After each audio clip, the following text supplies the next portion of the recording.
KrisAnne, JC, come up here with me one more time real quick, if you would. Here's what I want to do. I want you to be seated, if you would, just real quick. Let me turn this microphone on. How many of you enjoyed this tonight? Powerful? Check. You can... Branson, take this microphone right here, son, if you would. What I want to do, I'm going to put you on the spot. I want to take 10 minutes. Can you give us 10 minutes? We may not even need it. But I know that some of you would like to ask a question about anything as it relates. Now remember, she's a constitutional lawyer, okay? $350 an hour. $350 an hour. So that's why we're doing 10 minutes. And so if anybody has a question that you would like to ask, I've got one that I'm going to ask. All right, but I'm going to use mine at the end. Anybody's got a question they'd like to ask, why don't you slip your hand up? Right here in the front row. Go ahead, B. We want to capture it on the microphone just so we get it on the live stream. Go ahead. Understanding the position that we're in now as a country and the condition that our government and our city, states, and federal government has gotten to, I don't see any clear way to correct the problem. So at what point do we, the people, reset it to the way it's supposed to be, wherein we have the right to dissolve the government, but not in a way where we say, this is what the law says, you are beholden to that law as well as we are. You're not above that law.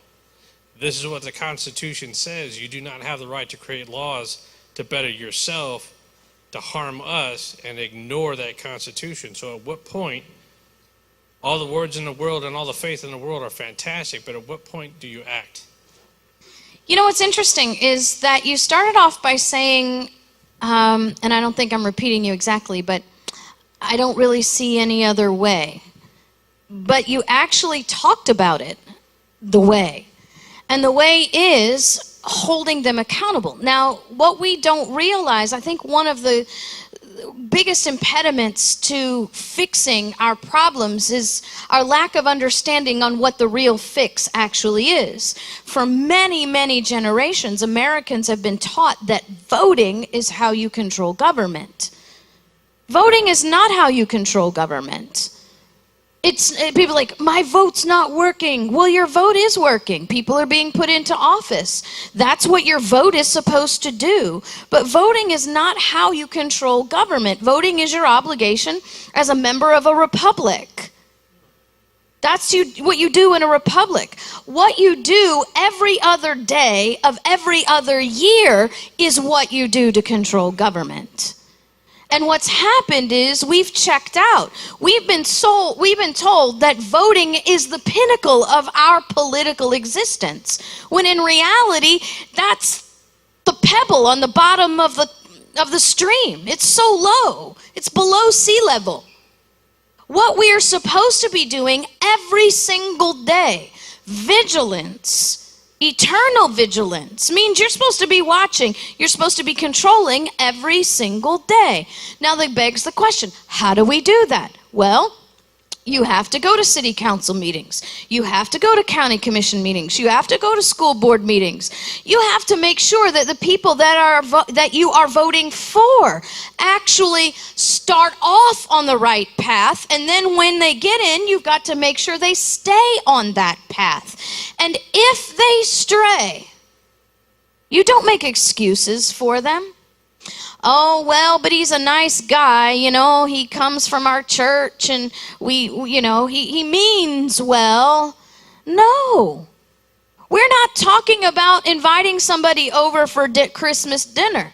You can like a guy even though he's a sinner and he doesn't do it right and invite him over for dinner.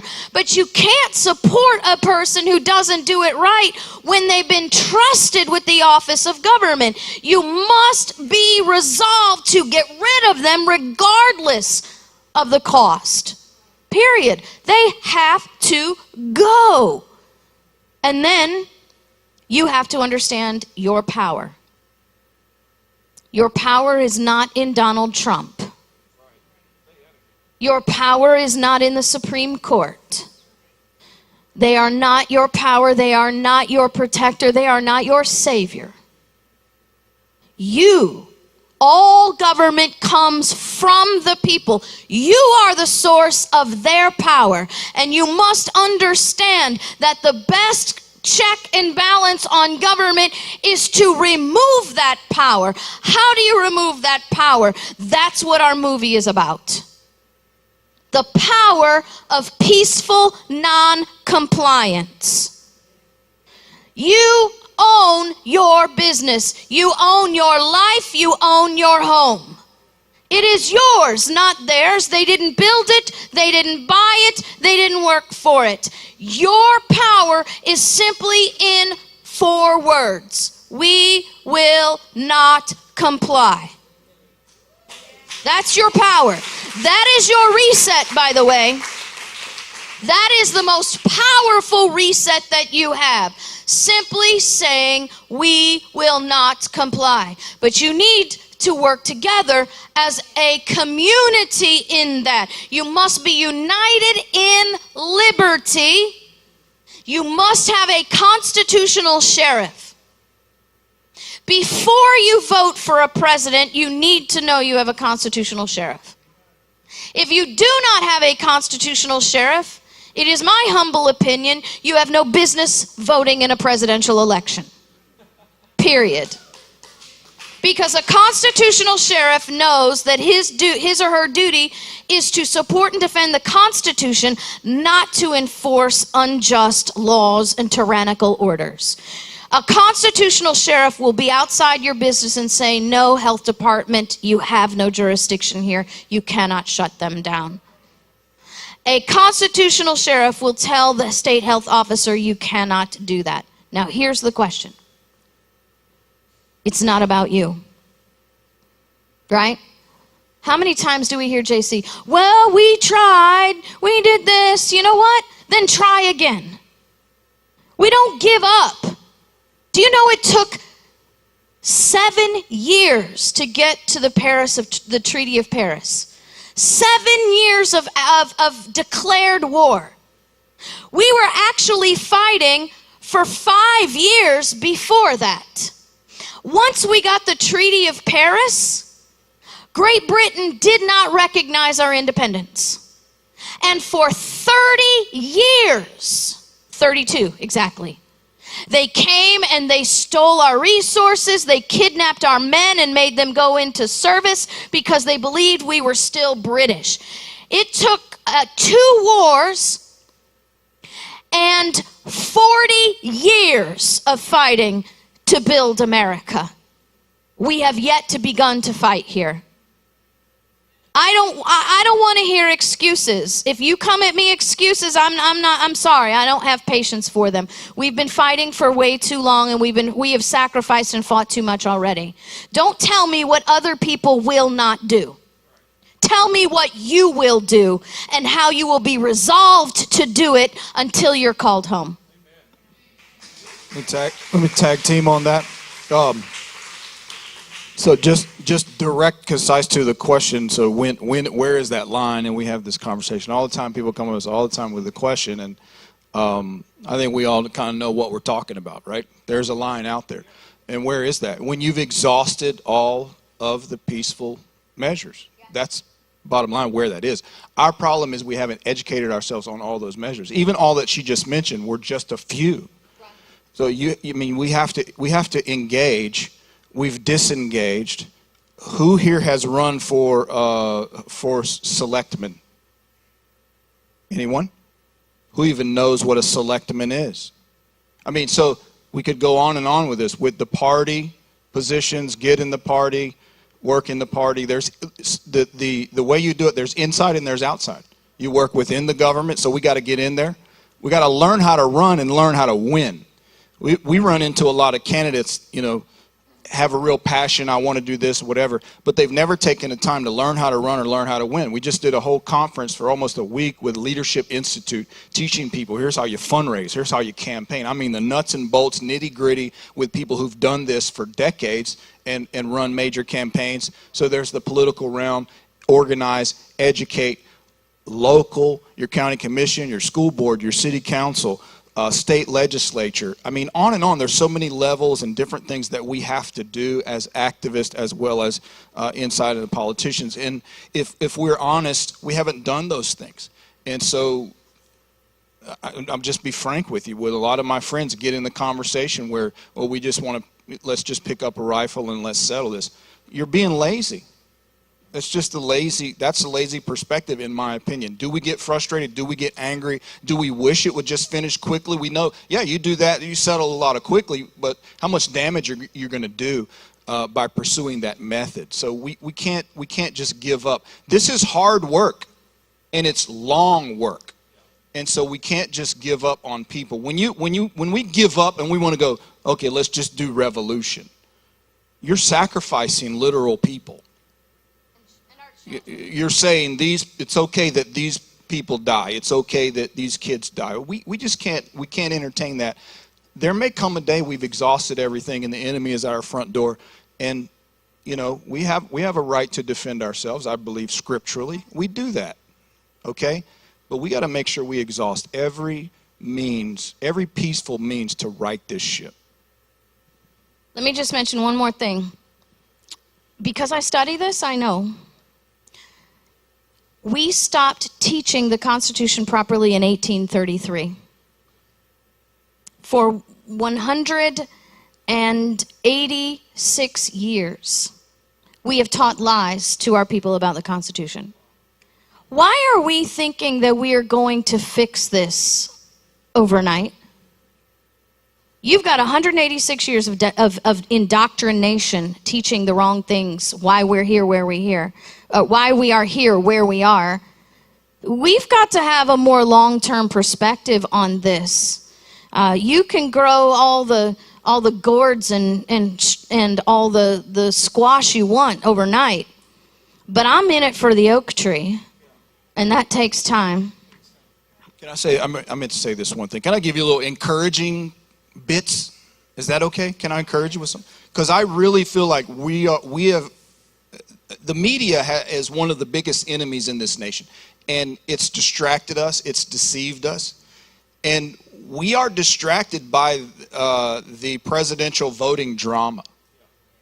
I mean, completely. I'm talking about conservatives. I'm talking about us. Totally, it blows my mind. How many know just a month? It's been a month. How many know we just went through one of the biggest red waves that we've ever seen? Are you aware of that? I mean, everybody's running, oh, we're lost, and what do we do? It's finished. We just had, and I understand Republicans, it's not, Republicans doesn't mean it's all win. But I'm just using that as a baseline of talking about forwarding what we believe in. Every state legislature in this country gained red seats. In the House, we were supposed to go backwards. Republicans gained seats. Democrats have the slimmest majority that they've had since 1893. They did not flip the seats that they targeted in the Senate. The Senate's where it's at for other reasons, but they were not successful in any of the seats that they actually targeted.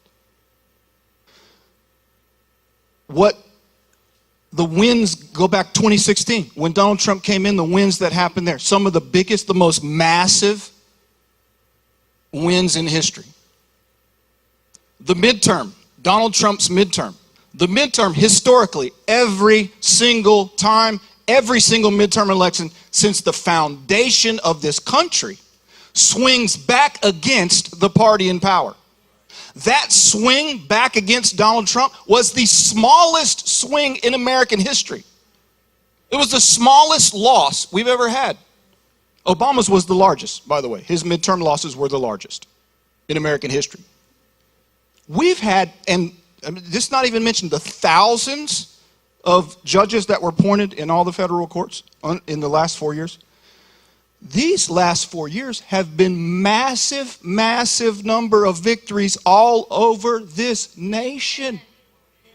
The day after this election, when the progressives saw the result A progressive magazine put it out. I did the show. I think I did this show by myself the very next day out of the election. I talked about this article. The progressives published an article the very next day. They were beside themselves. They were so upset.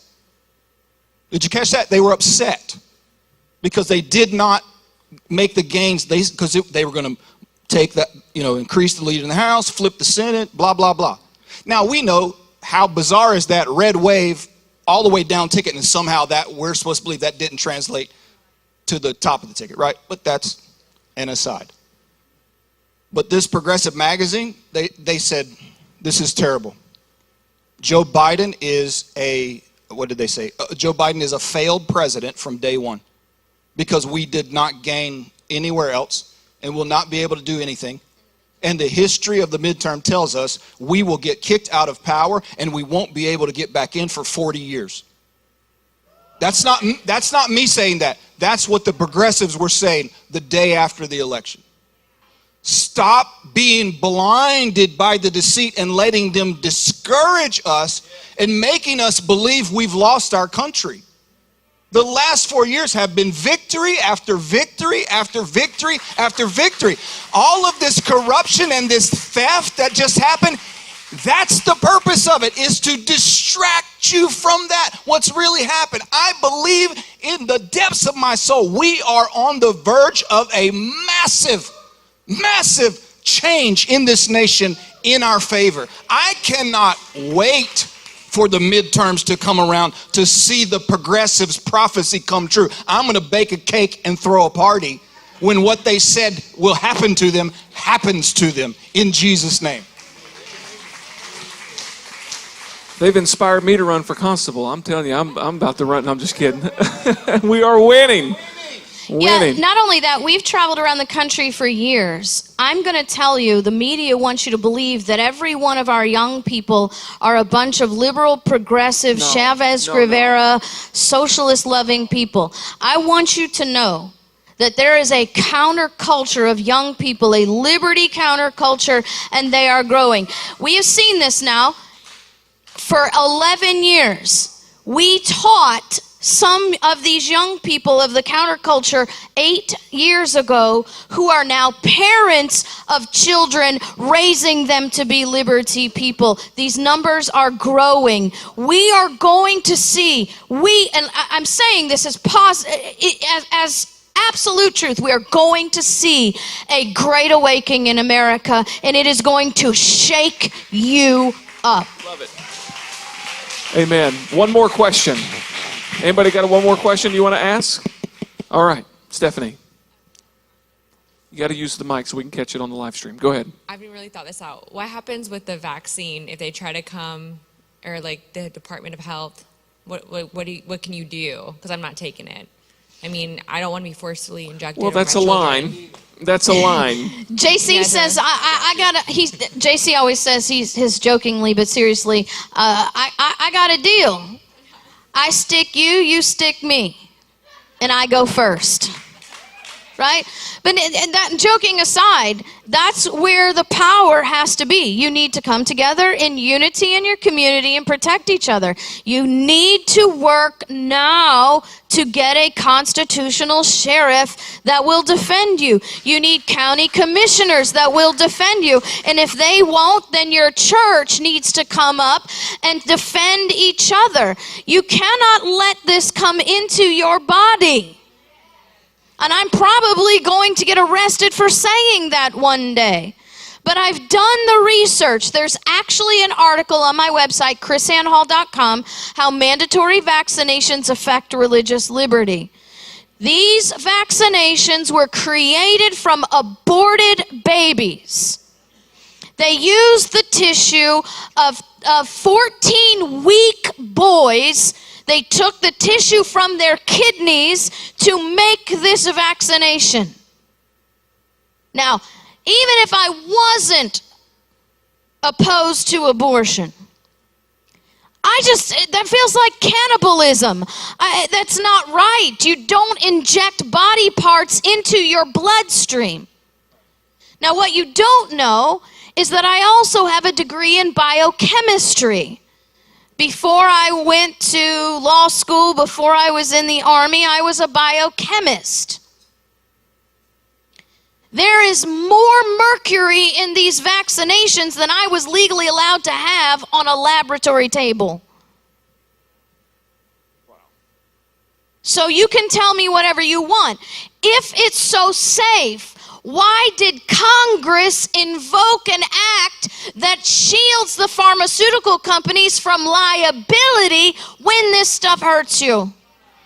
If it's so safe, why aren't they held liable? Why aren't they held accountable? So I'm not telling you what to do. You do what the Lord leads you to do. You do what you have to do. But as for me and my house, we are not. And this will be one of those things. This is the line. You will not inject me. You will not inject my husband. And you sure as HE double hockey sticks are not touching my child. And we will go down over that. You ain't seen Mama Bear yet till you come after my boy. Amen. We got a good lawyer. I'm telling you. You know, I know it's late, but I'll take one more question before I give the final one. Anybody else? Where at? In the back? All the way in the back, Branson. All the way in the back. Yep. We got a young man back there. One of our youth that wants to ask a question. Hey, how many of you know that the same thing that we're experiencing in this election actually already happened in our history in 1876? There is nothing new under the sun. Nothing. And there's no reason for us to be freaking out. But CNN says it's unprecedented. Oh. Okay, young man, go ahead. I can't see back there. Who is it? Jaden? Jaden, okay, go ahead. Ask your question. I know we're way past this point, but what's a constitutional lawyer? Oh, very good question. Thank you. I knew it was good. It was awesome. A constitutional lawyer is a lawyer who studies the Constitution and defends people in their rights. So if you're protesting and then somebody arrests you or creates a law that says you can't protest, then I represent you in court to keep the government from taking away and hurt and destroying your rights. When the sheriff came to shut down the church, my job would have been to be an advocate for the church in the courtroom to say, no, the sheriff does not have the authority to shut this church down. We have a right to assemble. We have a right to worship according to the dictates of our conscience, and we have a duty to our God to do so, and that the government can't interfere with that. So I am a defender of the rights of the people. All right. I have that kid's River School of Government material. We'll tell our students almost every class, define your terms. Yeah. Define your terms. So here's my question. It has nothing to do with current events. This goes back to a conversation I was having with my family. And I told my family that, and they disagreed with me because I don't think that they understand, or maybe I don't understand. But I made this statement to them. If you, I think I'm going to the Fifth Amendment. And if you own a piece of property and you fail to pay your taxes on that property that you think you own, the question is, do you really own the property that you think you own, even if you've paid the mortgage off in the United States of America? Do we really own property, or do we lease property via a property tax? Well, you actually, objection, Your Honor, question asked and answered. Okay, so I actually teach this at the River School of Government. I teach this at libertyfirstuniversity.com. And property ownership in America does not exist anymore. It does not exist. Even if you pay off your mortgage. Just think about this. This came to me one day because in our little local newspaper, every third Wednesday of the month or something, the whole newspaper is all of the properties on the courthouse steps, right? All the properties that had not paid their taxes. And what it is if you don't pay your property tax for 3 years, then the local government comes and seizes your property. Now, I never thought about it until I actually started looking into that. You see, I thought, well, they have to take your property to sell your property to get the property tax that you owe them. Problem is, 3 years of property tax doesn't come close to the value of your property. I am not kidding. I saw properties that were $6,000, $7,000, $9,000 in property tax arrears being sold for $100,000, $200,000, going back to the county. And it occurred to me in that day exactly what you said. We don't own property in America. We actually rent it from the government. You see, when you fail to pay your property taxes for 3 years, they're not taking your property to pay off that debt. They're evicting you because you have failed to pay your rent. You don't own it. Now, the second realization that I had was in Haiti. I discovered Haitians have more liberty than Americans. You don't own your business either. You know why you don't own your business? It has nothing to do with property taxes. It has to do with licensing. You get a license from the government, you don't own your property, the licensing agency does. We should know that now more than anything, because when the government comes and says, okay, we're going to revoke your license if you don't do A, B, or C, now they own your property if you're not willing to do A, B, or C. Our property is not owned by us anymore, it's owned by government. We went to Haiti, we were missionaries in Haiti, and I love to bake. And I make these little empanadas with cream cheese and mango, and then you fry them and you put powdered sugar on them. They're just amazing. And mangoes are everywhere in Haiti. So we went to the market, we got some mangoes, we got some cream cheese, and I taught the host family that I was living with how to make these empanadas. And they were like going crazy over these things. And she says, Sister KrisAnne, we need to buy some stuff and we'll go down to the corner and we'll put up a table. She said, we can make hundreds and they'd be gone in a minute. And then, she's talking about this and I thought, I said, do you realize that that's not how it works in America? You see, because if I had this great recipe, this ingenious idea, and I wanted to go sell it to my neighbors, I would first have to get a permit to stand on the street corner to sell it. I have to pay somebody to do that. Then the government would probably be required to come and inspect my kitchen, and I'd have to have a special permit to cook out of my kitchen. And then once I set up my table, I'm explaining all this to her. Once I set up my table, I can sell it, but I have to make sure that I keep some aside because I'm going to have to pay the government for the privilege of selling what I just made and created. And she said, Sister KrisAnne, you can't be telling the truth. She said, that's not what we think America is. I said, well, Americans don't think that's what it is either, but that's the truth. In Haiti, if you have a cow and you slaughter a cow and it's too much for your family to eat, you go on the street corner, you hang the cow up and you sell it to your friends and family. You have too much milk, you provide it for your community. You can do that, and that's liberty. But liberty is prosperity for the entire neighborhood. We don't live in the prosperity of liberty anymore. We live in a dictatorship where government owns everything. We need a reformation and a revival. Amen. Those would have been lines for the founders, by the way. A meeting a convocation on the steps to auction off properties from the government. The Sons of Liberties would have been there. That would not have been allowed to continue month after month. And so I feel like those kind of little things. It's like the little small foxes that spoil the vine. Those kind of little things we've just allowed. Like we need anti-property tax sons of liberty groups. That kind of thing happens. They're going there and they're disrupting it. So the argument, disallowing it. I agree with you. The argument would be, well, then how is the police going to be funded, and how are streets going to be funded, and I think I know the answer, but I'm going to let you answer it. It's called consumption tax. Yeah, exactly.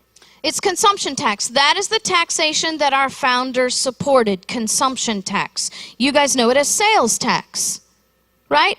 That way you have a choice. Taxation is supposed to be a choice.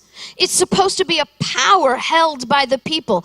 Thomas Jefferson wrote to Lord North in 1775 that the power to withhold our taxes is the most powerful check and balance that we hold on government, and something that we should never let go of, period.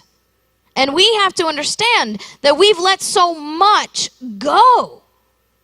Remember, I showed you the slide of the 1100 Charter of Liberties by King Henry I.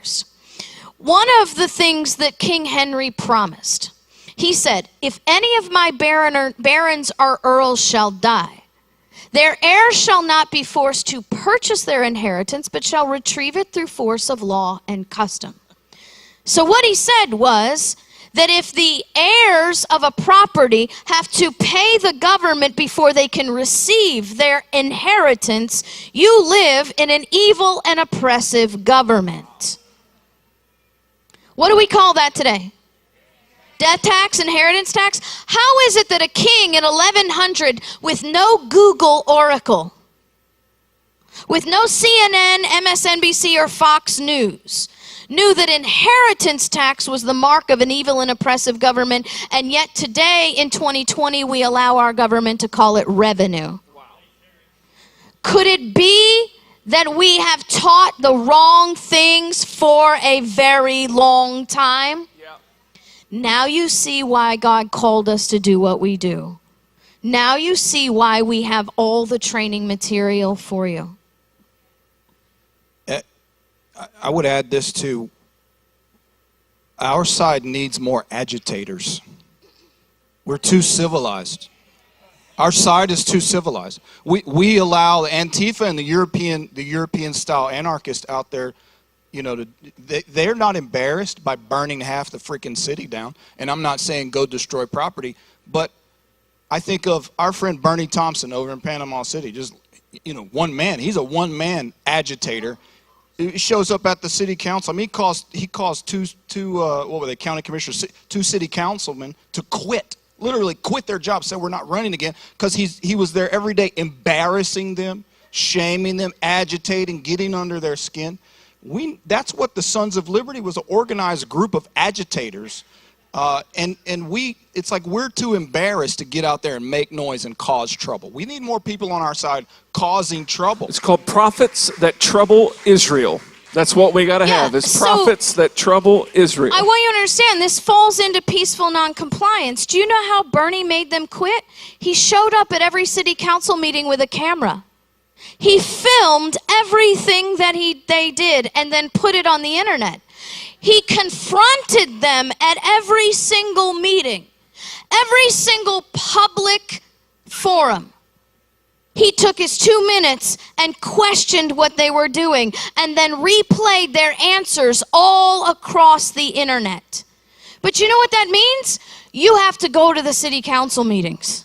You have to go. You have to invest yourself into these meetings. You got to film them. He would run into them at the restaurant and say, oh, out come his phone. Oh, he made up nicknames for them.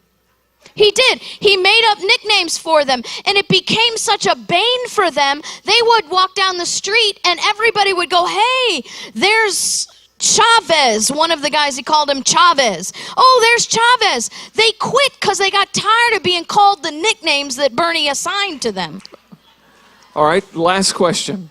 This is the last question because I know everybody in this room wants to know this, and we'll give you each 60 seconds if you can. By the way, Bernie Thompson has a podcast, a video podcast on YouTube. If you want to learn from the master, you need to follow Bernie Thompson. Bernie needs to come to this church. Yes. He'd fit right in. Well, I'm not going to go there, but anyways. That's okay. 60 seconds apiece. I think a lot of people in here want your opinion on what's going to happen with the presidential election. What, in your opinion, what do you see happening in the next 30 plus days? The electors cast their vote yesterday. The votes are to be certified and sent to the Senate President. On January 6th, by law, the Senate President will crack the seals and will count the votes in front of the House and the Senate. At that point, and at that point alone, a President of the United States will be announced. There are way too many variables between now and January 6th to make predictions. There are still lawsuits. There are still electors. There are still a lot of things to happen. There is no such thing as an office of the president-elect. It does not exist. It does not exist. Okay? Now, anybody who announces a presidential winner before January 6th is speculating. There is no definitive. I can tell you, there were 4 examples in history where they speculated and then they were wrong on January 6th. So I don't make predictions like that because that's irresponsible in my book. We have a process. But I'll tell you what happens after January 6th, what I hope happens after January 6th. The American people wake up and see that the President of the United States is not their savior, not their provider, and they get back involved, state and local, and stop becoming worshipers of the federal government. That's what I hope happens.